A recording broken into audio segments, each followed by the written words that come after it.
दोस्तों नमस्कार। आज यशराज फिल्म्स की नई फिल्म सैयारा रिलीज हो गई। इस फिल्म को लेकर पिछले कुछ दिनों से जमकर प्रचार किया जा रहा था और बहुत बड़े बड़े दावे किए जा रहे थे। हमने फिल्म देख ली है और आज हम इसी पर चर्चा करने वाले हैं कि जो अब तक यशराज फिल्म की फिल्म सैयारा को लेकर दावे किए जा रहे थे वह अपने आप में कितने सही हैं, कितने गलत हैं और क्या इसकी हकीकत है। वास्तव में इस फिल्म को देखने के लिए आपको अपनी जेब से पैसे खर्च करने चाहिए या नहीं चाहिए, इस पर भी हम चर्चा करेंगे। पर जल्दी किस बात की है, अभी बहुत समय है, देख लेते हैं कि क्या स्थिति है इस फिल्म की। हमने फिल्म देखी है इसलिए हम इस पर बात करने जा रहे हैं, मतलब फिल्म की रिव्यू करने जा रहे हैं। दूसरी बात, ये बॉलीवुड के लोगों को अपना तमाशा उड़ाने में बड़ा मजा आता है, तभी तो इस फिल्म में नेपो किड के खिलाफ जमकर कटाक्ष किया है। हम उसकी भी बात करेंगे। आइए चलते हैं फिल्म सैयारा की रिव्यू की तरफ। बॉलीवुड के फिल्मकार कुछ नया और मौलिक सोच नहीं सकते, यह बात वह एक बार नहीं हजारों बार साबित कर चुके हैं। इन्हें भारतीय परिवेश और संस्कृति से जुड़ी कहानियां भी नहीं मिलती हैं। लगभग 2-3 साल पहले करण जौहर ने चीन में घटे एक घटनाक्रम पर तृप्ति ड्रीमरी को हीरोइन लेकर एक फिल्म बनाई थी। वैसी घटना पूरे विश्व में निर्माता के अनुसार 13वीं घटना थी। हम जानबूझकर यहाँ पर उस फिल्म का नाम नहीं लेना चाहते। उस फिल्म का बॉक्स ऑफिस क्या हासिल था उसकी भी हम यहाँ चर्चा नहीं करना चाहते, क्योंकि आज हम बात करेंगे सिर्फ मैसूरी निर्देशित फिल्म सैयारा की। जी हाँ, जब मैसूरी ने भी प्रेम कहानी या यूं कहें कि टूटे दिले के दर्द और उन्हें मिलाने की कहानी बयां करने के लिए दाल में छौंक लगाने के मकसद से कुछ नयापन तलाशा तो उन्हें भारत में कुछ मिला ही नहीं, तो वो पहुंच गए चीन और उन फिल्म के अनुसार पूरे विश्व में चीन में मात्र एक लड़की है जिसको वह बीमारी हुई है, अब तक और किसी को नहीं हुई। मतलब अब आप सोचिए, अरबों लोगों में से कोई एक इंसान को जो बीमारी हुई है उसकी चर्चा, उसको मुख्य कहानी का आधार बनाकर मैसूरी ने एक रोमांटिक कहानी भारतीय दर्शकों के लिए या आप सबके लिए पेश की है। मजेदार बात यह है कि दोनों फिल्मों, करण जौहर की फिल्म में भी और इस फिल्म में भी जो कुछ भी हुआ है वह चीन से ही प्रेरित है। हम लोग हमारे फिल्म का चीन से इतना क्यों प्रेरित हो रहे हैं, शायद इसकी एक वजह यह है कि जल्दी जल्दी वहां जाके कौन पता लगाएगा सच क्या है।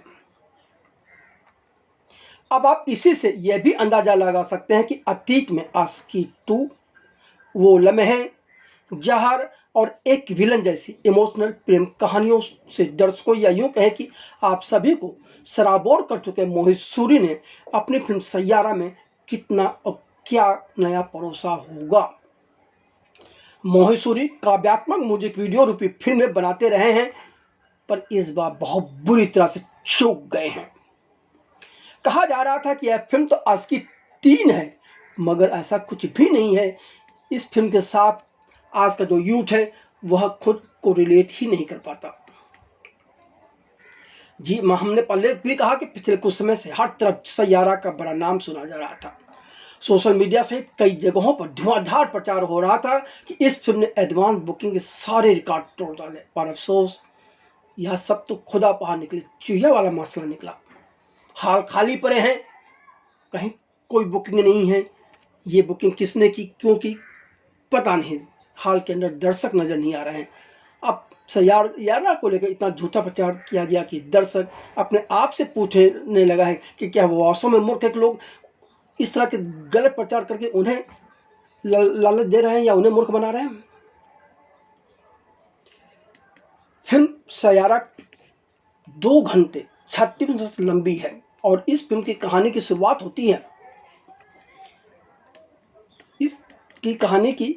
होती है डायरी व कविता लिखने के शौकीन वाणी बत्रा यानी कि अभिनेत्री अनीत पड्डा के मैरिज कोर्ट में पहुंचने से।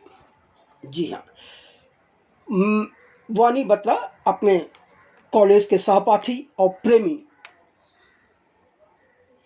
महेश अय्यर यानी कि अभिनेता शान आर ग्रोवर के साथ कोर्ट मैरिज करने जा रही हैं और इसमें वानी त्रिपाठी के माता पिता का पूरा सहयोग है।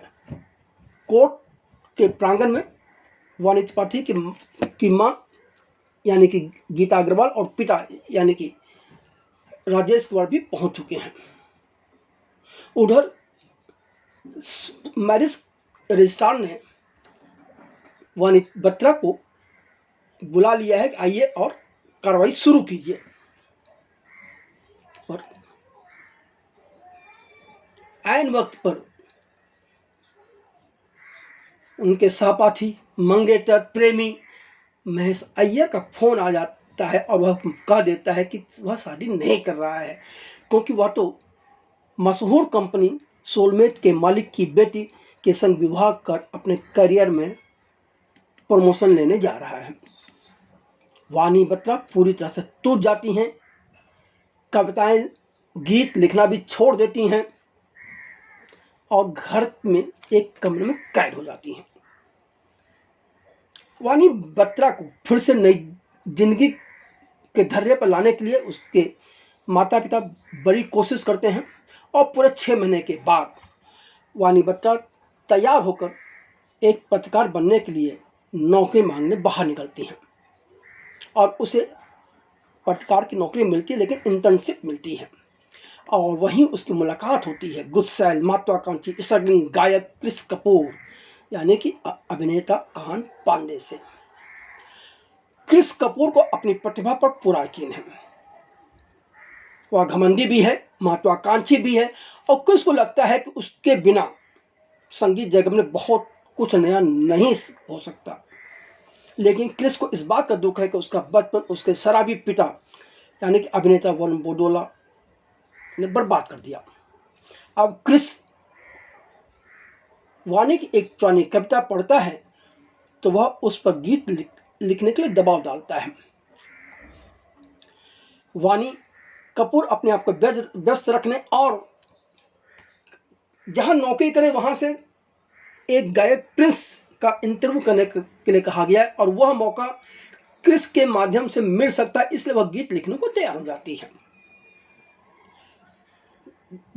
क्रिस के लिए गीत लिखने के दौरान दोनों एक दूसरे के करीब आते हैं और उनके बीच एक अनकहा रिश्ता बनने लगता है। धीरे धीरे दोनों एक दूसरे से प्यार करने लगते हैं, मगर प्यार की इस राह में कई उलझने हैं, कई रुकावटें हैं।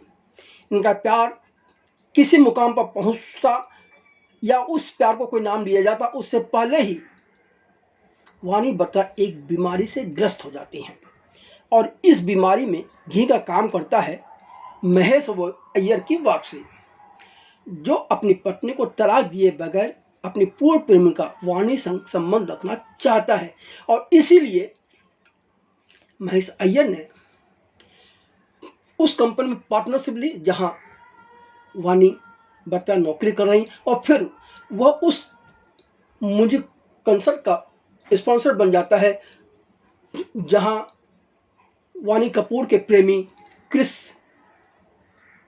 वानी बत्रा के प्रेमी क्रिस कपूर गा रहे हैं। बहरहाल कहानी कई मोड़ों से होते हुए आगे बढ़ती है और आगे क्या होता है कहानी में यह अभी से बता दूंगा तो फिर फिल्म देखने का आपका मजा किरकिरा हो जाएगा। फिल्म सैयारा किस तरह की है, इसके प्लस और माइनस पॉइंट क्या है, इस पर या इसे थिएटर में जाकर देखने के लिए अपनी जेब से पैसे निकालने चाहिए कि नहीं चाहिए, इन सब को जानना भी जरूरी है। तो आइए सबसे पहले हम अब इस फिल्म की प्लस व माइनस पॉइंट की बात कर लेते हैं। तो भाई इस फिल्म की सबसे बड़ी कमजोर कड़ी इसके खोखले डायलॉग, इसकी स्क्रिप्ट और डायरेक्शन है। संकट सदाना की तर्कहीन स्क्रिप्ट में संवेदनशीलता व समझदारी तो है ही नहीं। फिल्म पूरी तरह से नीरस माहौल से भरी हुई है। फिल्म के संवाद दृश्यों के साथ मेल नहीं खाते हैं। मसलन एक संवाद है कि वानी बत्रा अपने कमरे में है, जबकि उस वक्त वह खुले आसमान के नीचे बैठी होती है। अब यह न सिर्फ संवाद लेखक की या स्क्रिप्ट लेखक की गलती है, बल्कि तो निर्देशक की भी गलती है कि वह उसने क्या देखा। फिल्म के संवाद फिल्म की चमक को फीकी कर देते हैं। कहानी व स्क्रिप्ट में भी कोई नवीनता नहीं है और कहानी को जबरन बेवजह खींचा गया है। इसे एडिटिंग टेबल पर कसा जाना चाहिए था। 2 घंटे 36 में बहुत लंबी फिल्म हो गई है और उस उतने लंबे समय तक दर्शक को बांध कर रखने वाले दृश्यों का इस फिल्म में अभाव है। आइए सबसे बड़ा मजाक क्या है वो देख लीजिए। मज़ेदार बात यह है कि आहान पांडे, जो कि स्वयं नौपोकित हैं, वह चंकी पांडे के भाई के बेटे यानी कि चंकी पांडे के भतीजे हैं और अनन्या पांडे, अभिनेत्री अनन्या पांडे की कजिन है। वह नौपोकित, लेकिन फिल्म के शुरुआती दृश्यों में आहान पांडे का किरदार क्रिस कपूर अपने संवादों के माध्यम से नेपोकिस और उनके अधिकारों पर जमकर कटाक्ष करते हैं और इस बात को स्पष्ट करते हैं कि आदित्य चोपड़ा द्वारा निर्मित यह फिल्म वर्तमान बहस का एक हिस्सा है। तो वहीं एक दृश्य में फिल्म पत्रकारिता की दुर्दशा को लेकर भी वानी बत्रा अपने विचार व्यक्त करती हैं। अफसोस, इस फिल्म के प्रमोशन के दौरान वानी बत्रा का किरदार निभा रही अभिनेत्री अनीत पद्दा और क्रिस कपूर का किरदार निभा रहे अभिनेता आहान पांडे तो मीडिया के सामने आए ही नहीं। इन्होंने कोई इंटरव्यू नहीं दिया। ये है आपकी कथनी और करने का अंतर। मोहित सूरी ने जिस यूथ को इस फिल्म में दिखाया है, उसके संग आज का यूथ खुद को रिलेट ही नहीं कर पाएगा। यह प्रेम कहानी सिर्फ 14 से 18 साल के किशोरों को ही पसंद आ सकती है। इसलिए मोहित सूरी ने फिल्म में किसिंग सीन और इंटीमेसी सीन की बौछार कर दी है। कई बार यह किसिंग सीन तो जबरन ठूसे हुए नजर आते हैं। यही नहीं, समुद्र में जाके इंटीमेसी सीन जो फिल्माए गए हैं वो भी लगता है कि जैसे जबरन क्रिएट किए गया सीन है। क्रिस और वानी के बीच उग्र तीव्रता और सुलगते जुनून को भी ठीक से उकेरने में मोहित कपूर असफल रहे हैं। मोहित सूरी ने वानी बत्रा को जिस बीमारी से ग्रस्त बताया है, उस पर उन्होंने रिसर्च करना भी उचित नहीं समझा, जिसके चलते फिल्म में यह बीमारी महज एक मजाक बन गई है। अफसोस है कि इतने संवेदनशील विषय यानी कि बीमारी को लेकर भी फिल्मकार सचेत नहीं है, संवेदनशील नहीं है। इतना ही नहीं, क्रिस और उसके पिता के बीच जो संबंध है उन्हें ठीक से चित्रित नहीं किया गया है। इंटरवल से पहले फिल्म की गति काफी धीमी है। कुछ सीन तो जरूरत से ज्यादा लंबे हैं। संवादों में भी दोहराव है। इंटरवल के बाद कुछ इमोशनल दृश्य जरूर दर्शकों को अपनी तरफ खींचते हैं और वह भी फिल्म का जो अंतिम आधे घंटा है वो थोड़ा बहुत रोचक बन गया है, पर हर दृश्य वैसा नहीं है। सच कहा जाए तो अस्कित्तू जैसा निर्देशन का एहसास दिलाने में मोहित सूरी पूरी तरह से असफल रहे हैं। प्यार में टूटे दिल का दर्द और प्यार की गहराई को उभारने में भी वह असफल रहे हैं। शीर्ष गीत सैयारा दिल को छू जाता है, लेकिन अन्य गीत निराश करते हैं। 6 संगीतकार मिलकर भी इस फिल्म के माध्यम से एक यादगार संगीत एल्बम नहीं दे पाए। फिल्म का क्लाइमेक्स भी काफी कमजोर और बहुत ही कम अवधि का है। अजीब सी स्थिति है कि उस पर क्या किया गया है। कहाँ गए मोहित सूरी, क्यों यह सब हुआ पता नहीं। जहां तक अभिनय का सवाल है तो इस फिल्म से नेपोकित आहान पांडे के साथ ही नवोदित अभिनेत्री अनीत पद्दा ने कदम रखा है और इन दोनों ने अपनी पहचान बनाने में कोई कसर नहीं छोड़ी और सच कहा जाए तो यह लोग सफल रहे हैं अपने काम में। जी हाँ, गुस्सैल, अपने पिता से दूर रह रहे आत्महत्वाकांक्षी व स्ट्रगलर गायक व संगीतकार क्रिस कपूर के किरदार में आहन पांडे ने जान डाल दी है। उनके अभिनय में ताजगी भी है और कहीं न कहीं नेचुरल पना भी है। कुछ दृश्यों में जरूर वह ओवर एक्टिंग करते हुए नजर आते हैं, पर यदि वहां निर्देशक ने थोड़ा सा ध्यान दिया होता तो शायद यह कमी भी दूर हो जाती है। आहन पांडे की यह पहली फिल्म है, पर फिल्म देखते हुए ऐसा नहीं लगता उन्होंने एक मंजे हुए कलाकार की तरह काम किया है। फिर भी कुछ कमियां हैं उनके अभिनय में, जिन्हें वह अपने मेहनत से अगली फिल्मों में दूर कर सकते हैं। वह अपनी आंखों और हाव भाव से इमोशंस को बेहतर तरीके से उकेरते हैं, यह उनकी खूबी है।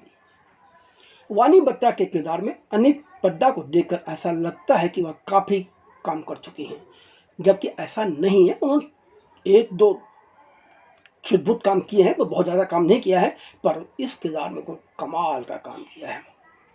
बहुत ही मंजी हुई कलाकार नजर आई हैं, उनके चेहरे पर मासूमियत भी है। वह सुंदर भी नजर आई हैं तो उनके चेहरे पर डर भी है, लेकिन इंटीमेसी के सीन में यह दोनों कलाकार कमजोर नजर आते हैं। राजेश कुमार, गीता अग्रवाल व वरुण बदोला के हिस्से करने में कुछ खास आया ही नहीं। हाँ, केबी के किरदार में आलम खान प्रभावित कर जाते हैं। मोहित सूरी ने अपनी इस फिल्म सैयारा का मतलब समझाते हुए एक संवाद रखा है फिल्म के अंदर, और वह संवाद है, सैयारा तारों में एक नन्हा तारा, खुद जलकर जो रोशन कर दे जग ये सारा। पर हमें नहीं लगता कि यह फिल्म ऐसा कुछ करती है। अगर आप फिल्म देखें तो अपनी राय से हमें भी अवगत कराएं। हमें आपकी राय का बेसब्री से इंतजार रहेगा।